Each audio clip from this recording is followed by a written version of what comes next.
عليكم، مرحبا.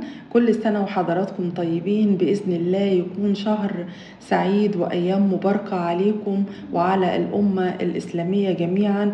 كل سنة وأهلي وأصدقائي ومتابعين الغاليين في أتم صحة وعافية.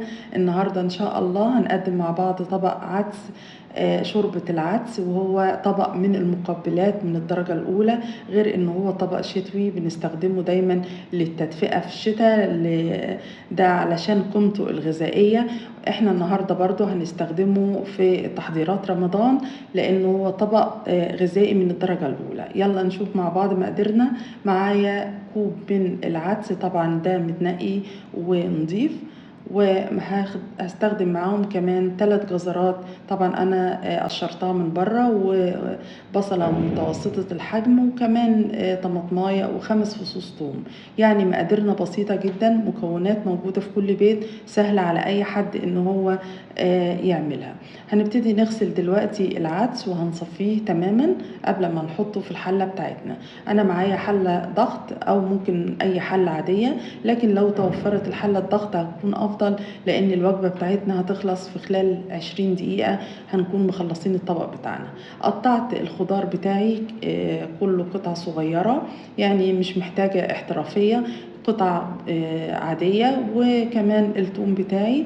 وهغطي المكونات بتاعتي بالمية، يعني أنا استخدمت كوباية من العدس، هحط لها 3 كوبايات من المية عشان العدس بتاعي يتسلق كويس، وكل المكونات بتاعتي دي تدوب، يعني ما يبقى لهاش أثر. هقفل الحلة تمام، وطبعا هكون حريصة في ان انا هقفلها كويس، وهحط صمام الامان، وهحط الحلة بتاعتي على النار لمدة تلت ساعة.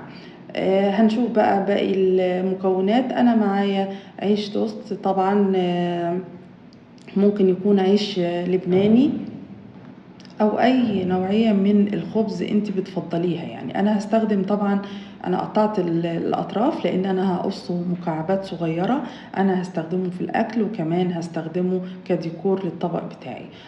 ومش عايزة الحواف، طبعا انا هحمصه في الفرن، فانا لو سبت الحواف هتديلي لون غامق ومش هتخلي الشكل ممتع في النهاية. او ان انت تستخدمي العيش كأنصاف، او ان هو يكون بالحجم الطبيعي بتاعه. هنبتدي دلوقتي ندخله الفرن او التوستر يتحمص معانا. بعد مرور تلت ساعة طبعا هتأكد ان انا اشيل صمام الامان لغاية ما البخار يخرج من الحلة تماما، وبعد كده هبتدي ان انا افتحها، لان طبعا ده محتاج حرص شوية مع استخدام الحلة الضغط. زي ما حضرتك شايفة المكونات بتاعتنا دابت تماما، يعني بقت مفتفتة، العدس ما عدلوش أثر، ولا الجزر اللي هو بيبقى أجمد شيء إن هو اتهرى. هبتدي أضيف شوية من المية عشان يسهل عليا إن أنا أفرم المكونات كويس. أنا طبعا فرمتها بالهاند بلندر، حضرتك تقدري تسيبيها إنها تبرد لغاية ما تبقى باردة تماما وتفرميها في الخلاط عادي. أنا بأسف على في جزء من الفيديو فرم الشوربة، يعني اكتشفت ان انا مصورتش اصلا يعني.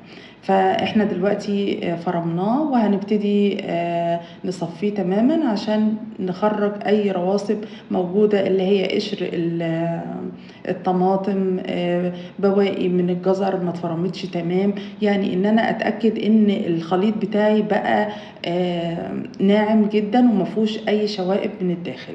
زي ما حضرتك شايفة احنا كده هنتنازل عن الشوائب، وده الخليط بتاعنا بالسمك الرائع. احنا هنستخدم الشوربة في الوقت ده بالشكل ده، لو انا هستخدمها كشوربة فقط، لكن انا هحولها لقيمة غذائية اعلى، يعني وجبة متكاملة. فلذلك انا هزود شوية من المية عشان اخفف السمك شوية. وزي ما حضرتك شايفة ان الشوربة بتاعتنا سميكة، لا هي محتاجة ان انا احط فيها بطاطس ولا محتاجة ان انا احط فيها كوسة، هي جميلة كده بدون الاضافات دي. هنبتدي نزود الملح بتاعنا، طبعا الملح حسب رغبة حضرتك وحسب مذاقك. هبتدي دلوقتي اجيب معلقة كبيرة من السمنة البلدي، دي بتدي اضافة ونكهة حلوة اوي لطبقنا، وهنزل عليها بربع كوباية من الشعرية.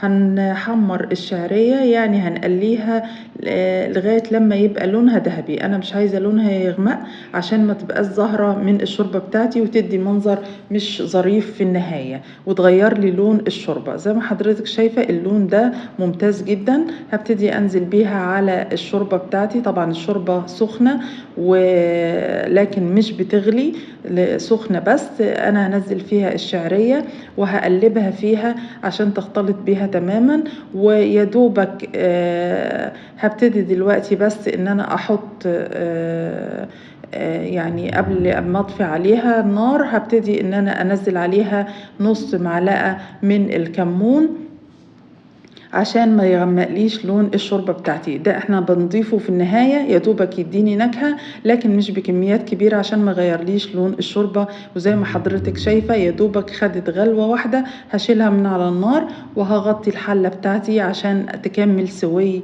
الشعرية جواها.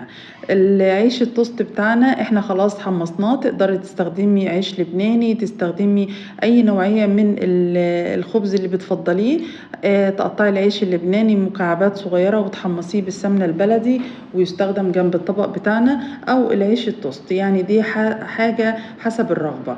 هنبتدي دلوقتي نغرف طبقنا زي ما حضرتِك شايفة الشعرية استوت تمامًا، عايزة حضرتِك تلاحظي ده، وبدأت تظهر لكن بلونها الجميل اللي ما غيّرتش لون الشوربة بتاعتي، وفي نفس الوقت السُمك مقبول ومعقول جدًا. يعني إحنا كده عملنا 2 في 1، عملنا شوربة تتشرب جنب الوجبات الأخرى، وعملنا شوربة كوجبة غذائية متكاملة هتتشرب لوحدها، وكده يبقى شكرًا أوي، إحنا قدّمنا طبق ممتاز. هنبتدي نسيب الطبق بتاعنا بعد أمّا غرفناه إن هو يهدى شوية عشان أقدر إن أنا أحُط على السطح بتاعه العيش التوست اللي إحنا عملناه للديكور. دي طبعًا حاجات ذوقيات بتختلف من شخص لآخر، لكن في النهاية بتدّيني بهجة حلوة لطبقنا، بالذات لو أنا باقدّمه لضيوفي على الفطار في سُفرة رمضان. وطبعًا الليمون وأي بقى مخلّلات ومُقبّلات أنتِ بتفضّليها. يا ريت يكون طبقنا النهارده عجبكم ونال إعجابكم، يا ريت ما تنسونيش في صالح أعمالكم في الدعاء ليّا والأم الغالية بالرحمة والمغفرة، أكون سعيدة جدًا وممنونة، وأسيبكم في رعاية الله، مع ألف سلامة.